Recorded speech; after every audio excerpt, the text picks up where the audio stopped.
अस्सलामुअलैकुम रहमतुल्लाहि वबरकातुहू। प्यारे दोस्तों, हमारे एक भाई ने ये पूछा था कि हम सूरह यासीन पढ़ेंगे तो हमें इसका फ़ायदा क्या होगा, यानी सूरह यासीन शरीफ पढ़ने से क्या फ़ायदा होता है, क्या मिलता है, इसकी बेनिफिट क्या है। क्योंकि उन्होंने देखा था कि बहुत सारे लोग सूरह यासीन शरीफ पढ़ते हैं तो उन्हें समझ में नहीं आया कि लोग सूरह यासीन शरीफ इतनी कसरत से क्यों पढ़ते हैं। तो उन्होंने पूछा, तो आज मैं इंशाअल्लाह अज़ीज़ इस वीडियो में मैं मुकम्मल तफसील के साथ बताने की कोशिश करूंगा कि सूरह यासीन पढ़ने का फ़ायदा क्या होता है, सूरह यासीन शरीफ पढ़ने से हमें क्या मिलता है और उसका बेनिफिट क्या है। इसलिए आपसे एक गुजारिश है कि अगर आप हमारे इस चैनल पर पहली बार तशरीफ़ लाए हैं तो चैनल को ज़रूर सब्सक्राइब कर लीजिएगा, है ना, और वीडियो को आखिर तक ज़रूर देखिएगा। तो प्यारे दोस्तों, बहुत सारे लोग फजर के बाद, ज़ोहर बाद, मगरिब बाद, इशा बाद सूरह यासीन शरीफ पढ़ने लगते हैं, और जो नहीं पढ़ते वो सोचते हैं पता नहीं इन लोगों को क्या मिलेगा, क्या फ़ायदा होगा, नहीं होगा, वो नहीं जान पाते हैं तो वो लोग नहीं पढ़ते हैं, और जो जानते हैं वो लोग सूरह यासीन शरीफ की तिलावत करते हैं। तो आज मैं सूरह यासीन शरीफ की तिलावत की बरकतें और सूरह यासीन शरीफ पढ़ने का जो फ़ायदा है वो मैं आपके सामने बताने की कोशिश करूँगा। प्यारे दोस्तों, बहुत सारे लोग दिगर औरादो वज़ाइफ को पढ़ते हैं, कोई सुबहान अल्लाह, अल्हम्दुलिल्लाह, या रहमान या करीम, या दिगर नादे अली वगैरह का बहुत सारे लोग अलग अलग वजीफा करते हैं। तो मैं आपको बता दूं कि अगर कोई शख्स सिर्फ सूरह यासीन शरीफ पढ़ने की आदत बना ले, है ना, सूरह यासीन शरीफ पढ़ने की अगर कोई आदत बना ले तो तमाम के तमाम औरादो वज़ाइफ उसके धरे रह जाएंगे, और सूरह यासीन शरीफ ही तमाम औरादो वज़ाइफ के लिए काफ़ी हो जाएगा। प्यारे दोस्तों, सूरह यासीन शरीफ पढ़ने का फ़ायदा क्या है, तो हुज़ूर अक़दस सल्लल्लाहु अलैहि वसल्लम फरमाते हैं कि हदीस शरीफ में मौजूद है, वो फरमाते हैं कि जो शख्स दिन के आगाज़ में यानी दिन के शुरू हिस्से में सूरह यासीन पढ़ लेगा उसकी हर ज़रूरियात पूरी हो जाएगी। सुभान अल्लाह, ये आक़ाए दो आलम सल्लल्लाहु ताला अलैहि वसल्लम का फरमान है कि जो शख्स दिन के शुरुआत हिस्से में, है ना, दिन के आगाज़ में सूरह यासीन शरीफ पढ़ लेगा उसकी हर ज़रूरियात पूरी होगी। ऐसे ही हज़रत अनस रज़ियल्लाहु ताला अन्हु से मरवी है, फरमाते हैं कि आक़ाए दो आलम सल्लल्लाहु अलैहि वसल्लम ने इरशाद फरमाया कि जो शख्स सूरह यासीन शरीफ पढ़ेगा उसको 10 कुरान पढ़ने का सवाब मिलेगा। यानी सिर्फ एक बार अगर कोई सूरह यासीन शरीफ को पढ़ता है तो उसे 10 कुरान पढ़ने का सवाब मिलेगा। बताएं कि 10 कुरान पढ़ने में आपको कितना टाइम लगेगा, कितना वक्त लगेगा,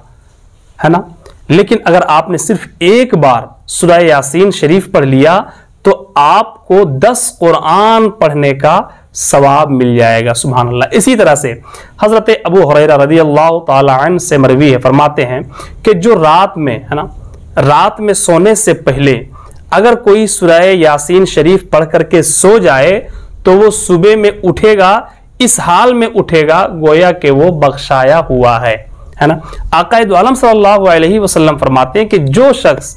रात में सूरह यासीन शरीफ पढ़ करके सो गया, सुबह उठेगा तो इस हाल में उठेगा जैसा कि उसके तमाम गुनाहों को बख्श दिया गया हो और वो शख्स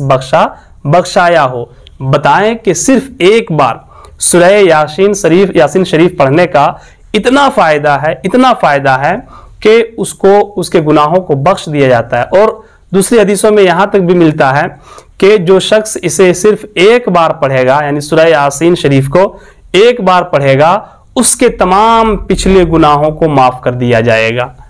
इसलिए मरने वाले के सामने इस सूरह की यानी सूरह यासीन शरीफ की तिलावत करनी चाहिए ताकि हो सके तो नज़ा के आलम में हो और वो सूरह यासीन शरीफ उसे याद हो तो साथ में वो भी पढ़ने लगे तो इसका फ़ायदा भी उसे मिल जाएगा। इसलिए अगर किसी की मौत हो रही हो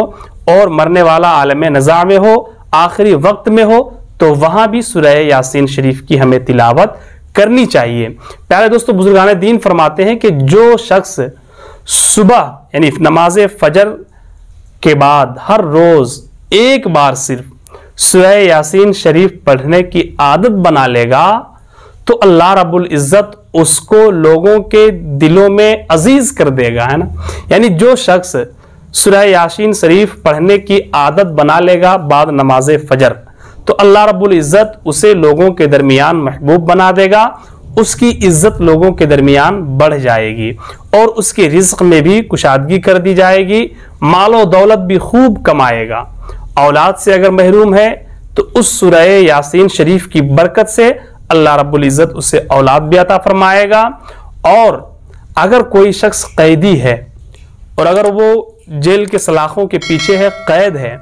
और अगर वो सूरह यासीन की तिलावत करता है तो अल्लाह रब्बुल इज्जत सूरह यासीन की तिलावत के सदक़े में जल्द उसको कैद से रिहाई अता फरमाएगा और जल्द उसे कैद से छुटकारा मिल जाएगा। और अगर कोई बीमार है और बीमार अगर सूरह यासीन की तिलावत करेगा तो अल्लाह रब्बुल इज्जत इस सूरह यासीन की तिलावत के सदक़े में उसकी बीमारियों को दूर अता फरमाएगा। और अगर कोई बीमार नहीं है, सूरह यासीन की तिलावत करता है, तो फिर उसे कोई बड़ी बीमारी भी नहीं होगी। इसलिए हमें चाहिए कि सूरह यासीन शरीफ पढ़ने की हमें आदत बनानी चाहिए और कम से कम फजर की नमाज के बाद एक बार, है ना, फजर की नमाज के बाद एक बार सूरह यासीन शरीफ हम जरूर पढ़ लें, या जब भी हमें मौका मिले दिन के किसी भी हिस्से में हमें सूरह यासीन शरीफ की तिलावत एक बार जरूर कर लेना चाहिए। प्यारे दोस्तों, हमें उम्मीद है कि आपने इस वीडियो से बहुत कुछ सीखा होगा, इसलिए आपसे गुजारिश है कि आप इस वीडियो को अपने दोस्तों अहबाब तक जरूर शेयर कीजिएगा। अस्सलामु अलैकुम रहमतुल्लाहि व बरकातहू।